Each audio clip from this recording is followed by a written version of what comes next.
Pemirsa, kasus jual beli narkoba yang menyeret Jenderal Polisi Bintang 2, Teddy Minahasa semakin mendekati akhir. Mantan Kapolda Sumatera Barat itu menjadi Jenderal Polisi pertama yang dituntut hukuman mati. Pekan ini dua terdakwa utama selain Teddy Minahasa, Dodi Prawiranegara dan Linda Puji Astuti alias Anita telah membacakan nota pembelaan. Keduanya merasa menjadi korban ganasnya Teddy Minahasa. Namun di sisi lain pihak Teddy yakin Teddy bisa lolos dari hukuman mati bahkan bebas. Karena pasal yang didakwakan JPU kepada Teddy salah. Akankah Teddy Minahasa lolos dari hukuman mati? Bagaimana pula nasib Dodi dan Linda setelah mereka mengajukan diri sebagai justice collaborator? Inilah kontroversi selengkapnya. Teddy Minahasa terancam binasa. Bersama saya, Zilvia Iskandar.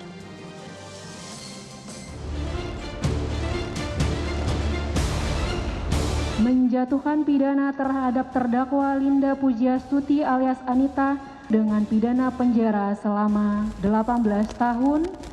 Menjatuhkan pidana terhadap terdakwa Dodi Prawiranegara selama 20 tahun. Bukan terhadap terdakwa Teddy Minahasa Putra dengan pidana mati.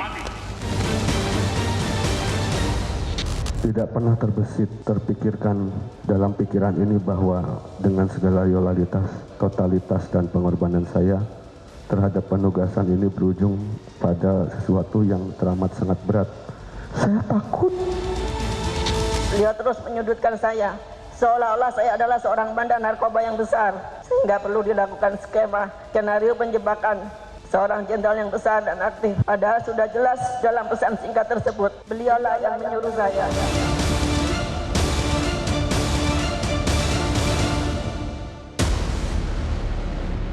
Satu pembahasnya sudah hadir 6 narasumber di studio. Yang pertama adalah penasihat hukum Dodi Prawiranegara dan Linda Puji Astuti, Adril Fiari Purba. Kemudian mantan hakim sekaligus pakar hukum pidana Asep Iwan Iriawan. Berikutnya ahli untuk terdakwa Dodi Prawiranegara sekaligus psikolog klinis Liza Marieli Japri. Ahli terdakwa Teddy Minahasa sekaligus pakar hukum pidana Jamin Ginting. Kemudian ahli terdakwa Teddy Minahasa yang merupakan psikolog forensik Reza Indragiri. Dan Ketua Harian Kompolnas Benny Mamoto. Selamat malam semuanya, terima kasih sudah hadir di kontroversi malam hari ini. Saya akan langsung mulai ke Bang Adril. Bang Adril, kenapa klien Anda, Dodi Linda, tidak pantas dituntut 20 tahun dan 18 tahun penjara? Jadi Mbak Silvi begini, kalau kita lihat, kita tarik ke belakang semua peristiwa ini, semua asal muaranya dari perintah Pak Teddy Minahasa kan gitu. Ya, dan setelah itu juga kita lihat bagaimana terus didesak dan kita lihat juga bagaimana Pak Dodi sudah menunjukkan dia seorang perwira, makanya dia menolak. Kan gitu. Dia seorang perwira, dia menolak juga 2 kali. Ketika bertemu hadap-hadapan dengan Pak TM di Hotel Santika dia menolak. Dan juga pertama kali tanggal 17 Mei, sebagian BB diganti dengan Tawas, dia langsung menolak dengan tegas, siap tidak berani jenderal. Di situ, berarti kan dia tidak punya mens rea. Dia tidak punya niat sedari awal. Namun terus didesak, dipindahkan, akhirnya dia mau. Dan dikenalkan kepada Linda. Linda pun sama, dia tidak punya mens rea di awal. Dia hanya ingin meminjam uang untuk ke Brunei. Tapi diprovokasi oleh Pak TM untuk menjual sabu. Dan maka dari itu mereka akhirnya terus didesak, dikendalikan oleh Pak Teddy Minahasa dan akhirnya pertemuan mereka di Jakarta diizinkan oleh Pak Teddy kan begitu. Jadi menurut kami tuntutan 20 tahun itu tidak kepada Pak Dodi tidak mencerminkan rasa keadilan. Karena apa? Di sini kita lihat Pak Dodi itu tidak punya mens rea, tidak punya niat dan tidak bisa dimintai pertanggungjawaban pidana. Jadi seharusnya alat itu Pak Dodi khususnya itu semua dikembalikan kepada Pak Teddy Minahasa. Dia yang memerintah, dia yang mengendalikan, dia sebagai inisiatornya gitu. Nah, tapi pada akhirnya bekerja sama. Ya, jadi begini, kalau bekerja sama kita lihat memang Pak Dodi itu memang pada akhirnya melaksanakan walaupun dia sudah menolak. Tapi tetap kita kembali lagi di pertanggungjawaban pidana itu. Harusnya dimintain pertanggungjawaban itu si Pak Teddy Minahasa bukan si Pak Dodi. Oke. Gitu. Kang Asep, kalau tidak punya mens rea seperti Dodi dan Linda, menurut Bang Adril, apakah memang hukumannya tidak pantas dituntut dengan 20 tahun dan 18 tahun? Ya, kalau saya lihat ada 3 masalah. Tapi intinya transaksi.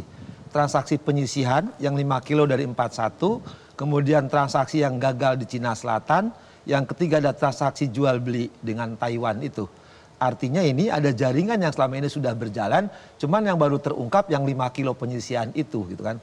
Nah soal tadi 5 kilo ya menjadi 20 tahun, 18 tahun, 17 tahun, kemudian yang satu mati ya, saya sih setuju-setuju aja gitu. Mudah-mudahan pantas saja, Kang Asep, ya bukan pantas saja. lagi ya, kalau jaringan narkotika ya kalau bagi saya mah mati urusannya.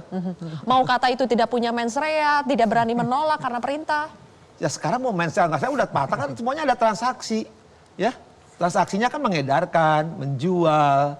Ya, kalau menjual mengedarkan jumlahnya besar dan tidak sekali, yang sekali kan baru terungkap sekarang kan masalah penyisian 5 kilo kan. Padahal ada kejadian yang terungkap, kliennya beliau ini ibu siapa? El ya? Bu Linda. Tadi yang di Cina Selatan sambil tidur bareng, ketahanan kemudian dapat bonus, beli satu dapat satu gitu. Bagi saya tuh menarik gitu kan, menariknya apa? Hebat banget ya, dari perwira tinggi, perwira menengah, sampai Kapolsek yang di Jakarta, main-mainannya hebat gitu. Jadi ada jaringan ya? Iya, jaringan nggak mungkin jaringan 3 kali. Yang Cina Selatan tuh pasti Pak Benny lebih tahu kenapa kita gagal, saya baru terungkapnya, oh ternyata gagal tuh mungkin gara-gara ada yang sial tidur-tidur bareng di kapal kali.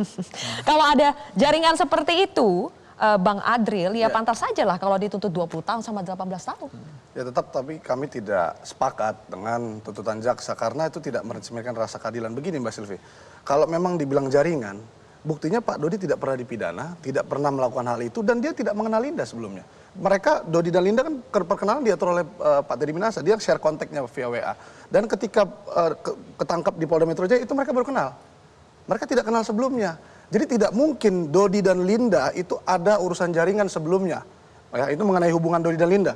Kalau Linda memang dia mengakui juga dia sebagai informan selama ini, namun dia menangkap bukan untuk menjual sabunya, menjual ganja atau menjual barang haram ini, namun dia hanya memberikan info kepada penyidik. Kalau selama ini Linda adalah informan, kenapa tiba-tiba Pak Teddy ini meminta Linda untuk menjual sabu itu? Kalau itu tanya kepada Pak Teddy. Mungkin kalau saya lihat ya, dia memanfaatkan momentum, gitu loh. Memanfaatkan momentum kepada Pak Dodi. Prestasinya Pak Dodi mengungkap 41,4 kilo itu dijadikannya momentum. Karena memang Pak Teddy di dalam press release juga mengatakan bahwa Polres Bukit Tinggi selama berdiri ini adalah penangkapan terbesar. Kan begitu. Nah, prestasi membawa petaka. Makanya saya sampaikan begitu. Oke, kalau yang Linda, kenapa Linda yang ditawari oleh Teddy? Versinya Linda apa? Ya, Kenapa kalau dia? itu memang sebenarnya harus ditanyakan ke Pak Teddy Minasa langsung. Versinya Linda? Tapi kalau menurut saya memang dia melihat bahwa Bu Linda ini punya potensi untuk bisa menjual. Karena apa? Dia kenal memang. Buktinya dia bisa penyelundupan dia bisa tahu dan segala macam. Tapi disalahgunakan, jadi dibalik. Yang tadinya dia menangkap ini disuruh merangkul si pembeli untuk menjual. Oke, Linda awalnya tadi itu memberikan informasi untuk menangkap. Iya. Bukan bagian dalam jaringan. Oh tidak, saya bisa pastikan itu tidak. Oke, baik. Saya tanya dulu ke Mbak Liza. Mbak Liza, kalau dari hasil asesmen psikologi kepada Dodi ya, kan selama ini relasi kuasa itu sedang jadi tren untuk bisa meringankan hukuman. Ada tidak poin yang menunjukkan keterpaksaan, ketidakberdayaan Dodi menolak perintah Teddy? Iya, saya akan bicara tentunya sebagai seorang psikolog klinis ya. Memang sangat berbeda pandangannya dari para ahli hukum. Kalau ahli hukum itu kan mungkin lebih kepada hitam-hitam, putih-putih. Kalau psikologi klinis itu kita lebih ngelihat ada satu range, ada satu multi factors yang bisa banyak terlibat menyebabkan satu hal terjadi. Jadi kalau tadi pertanyaannya gitu ya, apakah ada keterpaksaan, apakah ini tentu semua itu ada. Tapi kemudian ini dikaitkan dengan dari hasil asesmen tersebut. Jadi berbicara dulu mengenai hasil asesmen, itu memang saya yang mengambil, saya yang intake, kemudian saya mengumpulkan, saya observasi, saya wawancara. Tapi kemudian hasil asesmen ini dipecah diolah oleh 2 kolega yang tidak pernah ketemu dengan Pak Dodi gitu ya. Nah kemudian dua-duanya ini menemukan hasil yang sama. Bahwa Pak Dodi punya karakter rasa bertanggung jawab yang sangat besar. Kemudian dia juga punya tingkat perfeksionis yang cukup tinggi sekali. Yang mengakibatkan dia cenderung akhirnya patuh pada lingkungan untuk menghasilkan hasil kerja yang terbaik. Nah ini yang kemudian membuat dia terjerumus pada kondisi tersebut. Akhirnya terpaksa. Dimana pada saat itu dia lakukan, dia memang sangat merasa bersalah. Jadi ada satu hasil asesmen psikologis yang menunjukkan dia punya tingkat kecemasan yang sangat tinggi. Yang membuktikan bahwa pada saat dia melakukan itu memang dia lagi cemas sekali. Mempertanyakan ini salah tapi aku harus lakukan. Kenapa aku harus lakukan? Karena kok kayaknya pertama katanya waktu itu alasannya untuk undercover buying. Jadi dia pikir it's part of the job. Jadi dari rasa tanggung jawabnya dia, perfeksionisnya dia yang memang dari kecil itu ada dari hasil anamnesa, wawancara dengan kedua orang tua juga mengatakan demikian. Dia merasa it's part of the job. Nah ketika kemudian dia tahu bahwa ini akan disalahgunakan, itu yang seperti tadi Adriel katakan, ini terjadi kegalauan. Iya enggak, dia menunda sekian lama. Tapi ketika kemudian dipepet terus, akhirnya dia sampai pada satu titik, udah deh cepet deh selesaikan deh daripada ini terus-terusan dipepet. Nah itu yang kemudian terjadi. Oke, kesimpulannya memang ada keterpaksaan itu ya. Oke, Kang Asep, kalau kita berbicara relasi kuasa seperti kepada kasus Sambo, Richard Eliezer, publik mungkin semakin familiar ya. Pertanyaannya, apakah seperti Richard? Kalau menurut Kang Asep kan waktu itu Richard terpaksa, dia hanya dijadikan alat. Sama tidak bisa berlaku pada Dodi? Relasi kuasa itu batasannya harus berdasarkan kamu mengatur ya. Ada otoritas di bawah kendali ya, de facto, de jure. Bahasa sederhananya ada rentang waktu untuk melakukan penolakan. Kalau Richard begitu kan nggak ada. Statusnya yang mendesak dia harus lakukan. Kalau ini kan rentang waktunya ada ya. Jadi dia bisa sempat untuk tidak melakukan itu gitu kan. Tapi kalau di Icat nggak bisa. Karena dalam satu ruangan suasana mencekam yang dijelaskan kan oleh berdua ini, malah saksinya kan berdua itu kan situasi kondisinya makan. Tapi kalau ini nggak bisa. Kalau perkara Dodi itu sudah 2 kali menolak sebetulnya. Ya 2 menolak, tapi kan sempat untuk tidak melakukan itu. Kalau Icat nggak mungkin kan. Kalau ini ada sempat untuk tidak melakukan yang 5 kilo itu kan. Nah kenapa dilakukan? Sedang proses pemusnahan barang itu, penyisian barang kan ke sejumlah itu, berita acaranya ada 88, 89 itu mengatur pasal itu. Surat kesana kemari, kenapa dia mau 5 kilo disisihkan? Oke, kenapa dia mau 5 kilo itu disisihkan? Nanti kita akan bahas lebih jauh pemirsa, kontroversi akan kembali sesaat lagi.